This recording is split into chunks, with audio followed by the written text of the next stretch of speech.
यांचं खूप वेगळ्या पद्धतीचं योगदान समाजाला आहे आणि मी थेट त्यांच्या विषयाकडे येते की स्वरूपवर्धिनी अशा एका मोठ्या नामांकित सामाजिक संस्थेचा तुम्ही फार मोठा भाग आहात. त्याच्याच बरोबर तुम्ही MNGLच्या स्वतंत्र महिला संचालक आहात.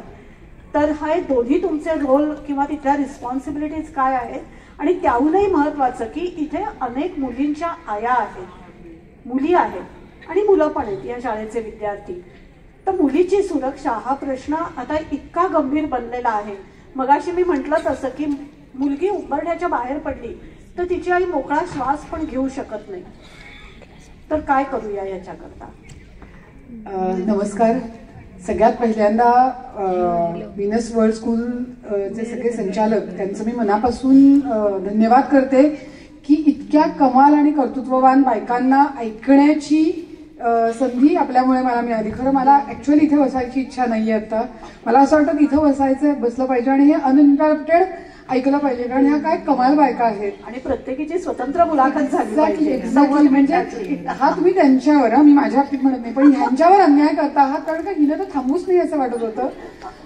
पण ठीक आहे, तुम्हाला ते एवढ्या कप्प्यातच बसवायचं असल्यामुळे त्या वेळेच्या मर्यादा आहेत. तुम्ही आत्ता जे म्हणालात, मी आता स्वरूपवर्धिनीच्या रोजच्या ऍक्टिव्हिटीजमध्ये नाहीये, पण साधारण म्हणजे माझी 10वी झाली आणि मी या सगळ्या सामाजिक कामामध्ये माझ्या वडिलांनीच मला टाकलं आणि त्यांच्या लक्षात आलं की आपण स्वतः पायावर धोंडा पाडून घेतलेला आहे.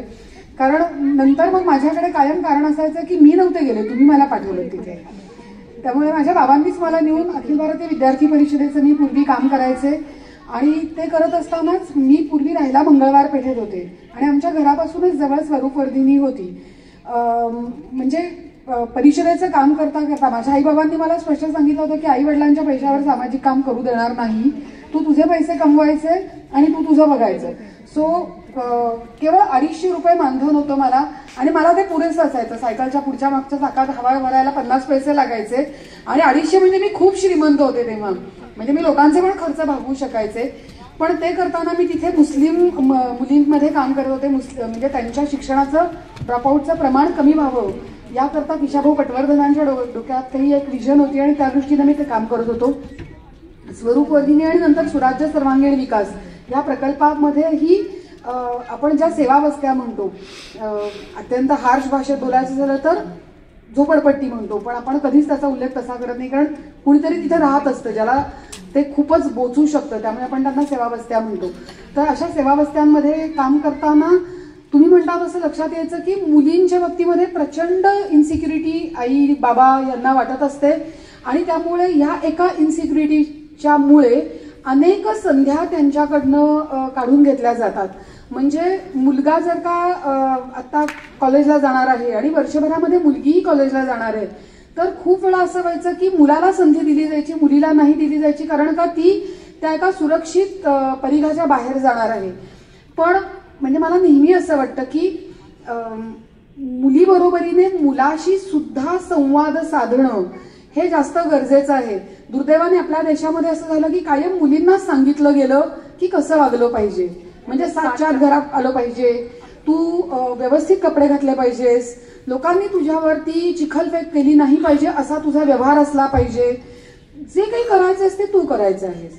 आणि आत्ता सुद्धा मुलींनाच सांगितलं जातं की तू सेल्फ डिफेन्स शिबिरं घेतली पाहिजेस, तू स्वतःचं संरक्षण स्वतः केलं पाहिजेस, तू उत्तम शिकली पाहिजे. ते केलंच पाहिजे, ते दोघांनी केलं पाहिजे.